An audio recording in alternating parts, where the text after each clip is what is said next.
Welcome back to Geriatric Alpha Runt Productions. I'm your host, Garp, and today we are here in episode 11, part 3 with Emilio Gomez, and we're going to talk about animals now. I've always been a really big dog person, and I happened to ask you if you had a dog, and you mentioned that you and your girlfriend were looking at getting a dog. What kind of dog were you talking about getting? We're getting a Cane Corso. So, No kidding. Okay. yeah, I know a super lot about that breed. Oh, really? Yeah. Well, just because I have a Great Dane and we love big dogs, and it's definitely on our radar also. Tell me what about Cane Corsos? No, we're just super excited to get one. I mean, kind of something we've been looking at for a while now, for probably 6 to 8 months, trying to do the research, figure out, hey, are we going to be able to handle the breed, right? I think it's a big part of making sure that you're a strong leader with a dominant dog like that. But Absolutely, I mean, right. we're super excited. I like big dogs personally. My brother has a Saint Bernard in Iowa, so we grew up with this big Saint Bernard, who's obviously super lazy. One of the coolest dogs ever. Loves the winter time. My brother was telling me that last weekend they had 18 inches of snow. Oh, wow. Right, and he can't get, his dog's name is Dirk. Can't get him to come back inside because he loves blizzards. So he'll sit outside like the whole blizzard, and whenever he feels like the blizzard's taming down, he's like, "All right, guys, someone come let me back in." But loves the snow for sure. You obviously must have seen or know of the movie Cujo, right? Mm-hmm. With Saint Bernard. It's funny because I haven't known a lot of Saint Bernards, but they're like that movie cast such a scary shadow on the Saint Bernard dog, who's such a lovable dog, big, goofy, nice, sweetheart. Now, the Cane Corso also is known as, like, I think, an Italian Mastiff, and they like to crop the ears real short. Why is that? Do you know? Is that... I think it has something to do with when they were in the Roman times, something because they were war dogs. Okay. So I think it has something to do with that, along with the cropping of the tail. But I don't have the exact fact. So the tail is almost like they leave like a nub. It's almost like it's not cropped super short, and it's not cropped super long. It's almost like a medium crop, right? I'm not sure. I think it's more towards the shorter end. Oh, is it a short? So people can't grab it. Okay. Or other animals can't grab their tail.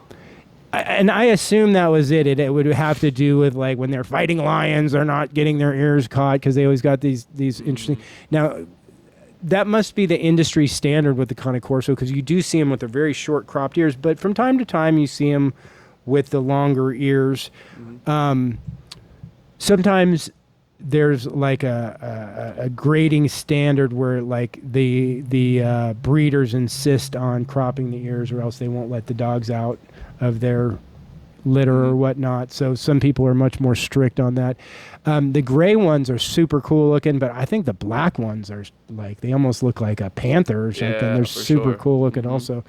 And now when you talk in terms of Cane Corso, I have a gray Great Dane. They actually call him blue, but it's that same gray color with like a white patch. Looks a lot like a Cane Corso. And then the Neapolitan Mastiff also is kind of almost in that same little grouping of dogs. It's interesting because Great Danes are very nervous sometimes. They can be scared almost. So we got this big scaredy cat dog, and she's super sweet and lovable, but, like, if you ran up to the door and banged on the door, she'd be like, oh, she'd get scared and run away. But obviously the natural reaction that people get to a dog of that size is to be very frightened of her because she's so big. Mm-hmm. Tell me about dancing horses. So where I grew up in Mexico, it's super big to have horses in general. And then there's these parades they have every year, like at the start of the year, there's a Christmas and the fair time, all this stuff, where people will take their horses, they'll teach them how to dance, and they take them into the parade. It's kind of like a show-off thing, right? Cool. So it's been super big, just part of my culture. And for a while when I was in California, I was super into that with my cousin. So, we had a couple of dancing horses. I think we still have one right now. But I mean, super cool process watching them learn how to dance and that whole thing. It's pretty interesting. How do you teach a horse something? Are they like a dog? Are they food motivated? Are you teaching them with I think food? It's a little bit different. I think there's some food motivation involved depending on the strategies. But for this instance, what they do is they tie them into like you seen those bathing things where it's like steel. They pop them in there, Oh. right? So they'll tie them up into that, right? They'll start playing some music, and they kind of wave the whip at their feet, right? Just to try to get them to elevate their feet, and then slowly over time they start to understand. Oh, I need to pick it up higher and higher and higher. And you do kind of Interesting. training sessions like that, and obviously reward them after they've done what you're looking for them to do. Is there a breed of horse that is used for that type of activity? I mean, I don't know anything yeah, about I think horses. for most horses you can probably teach most horses.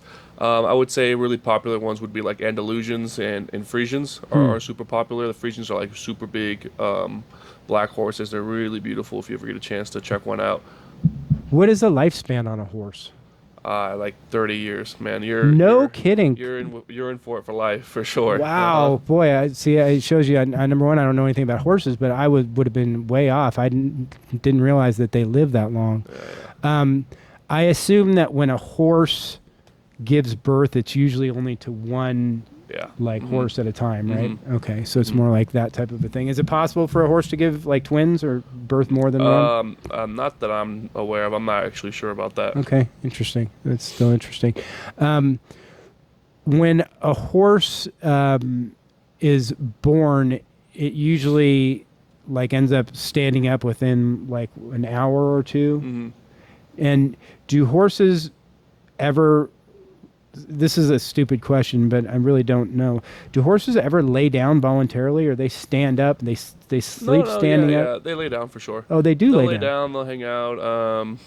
Oh, It's when they lay down for too long that you have to start looking at, hey, there might be a problem with the horse not wanting to stand up or something like that, right? Okay. So prolonged periods of laying down is not good. But yeah, they'll lay down, they'll roll around, they're just hang out. So horses, I mean, have got to be like dogs in the sense that there's different breeds of horses. Some like a Clydesdale is obviously a lot different than a racehorse, right? For sure. Okay. For sure. And they're all still called horses, though. I mean, it's not like they're like.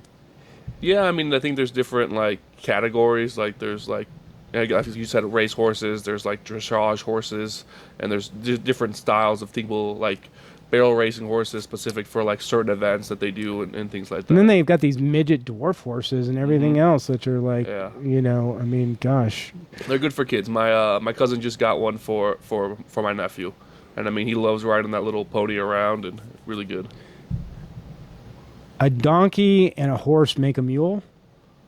Do you know? I don't know. I think so. I think a donkey and a horse can make a mule, and then the mule is incapable of reproducing from there, it's just interesting stuff. I've always personally been frightened to shit of horses. Never had any exposure to them. Horses can be mean, though, right? I mean, they'll bite you, they'll kick you, yeah, for sure. I mean, they can be. Obviously, I think it depends if it's like a gelding or whatever it is.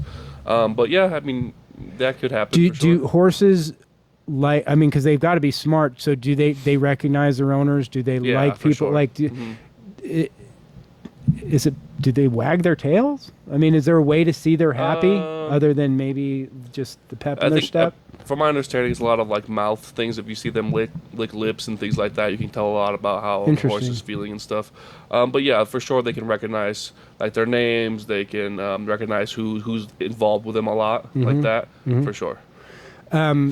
Silly question, but being a bigger person, I mean, is there kind of like a certain size horse that you would need to ride? I mean, because like if you're 250 pounds, you probably just can't get on a smaller horse. I mean, for sure, you probably don't want to get on like a pony or anything, but I think most average horses you'd be okay on. Okay. If you want to look proportionally good on a horse, then you for sure you would want like a bigger one.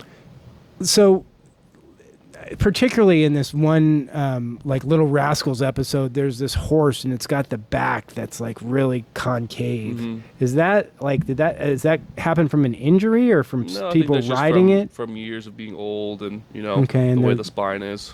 Interesting. After a while. Okay. What do horses eat? Horse food? I mean, do they like manufactured kibble like dog food? Yeah, you can get like pellets. There's like performance pellets, like kind of like in a way similar to dog food, but it's obviously for horses. Alfalfa, different kinds of. I was gonna say, stuff so like that. in nature, they're eating vegetarian strictly, right? Yeah. Okay, they're vegetarians. You would think so. Mhm. Okay.